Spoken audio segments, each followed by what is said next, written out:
విధంగా ఉన్నదంటే 23,000 స్కూళ్లను మేము మూసివేస్తున్నట్టుగా ప్రకటించడం దుర్మార్గమైనటువంటి చర్య.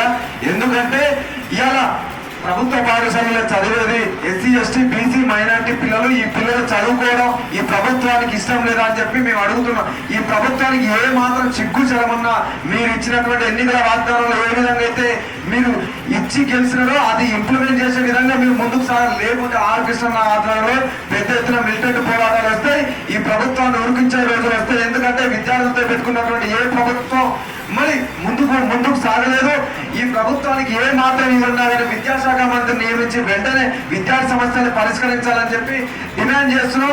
ఇవాళ ఇదే ప్రభుత్వ నాయకులు మేము అడుగుతున్నాం, మీరు కట్టించినా మీరు పెట్టించినా అని అడుగుతున్నాం. ఇలా ప్రజల సొమ్ముతోటి ఆనాడు అంచెలంచెల ఉద్యమాలతో పెద్ద ఎత్తున ఉద్యమాలతో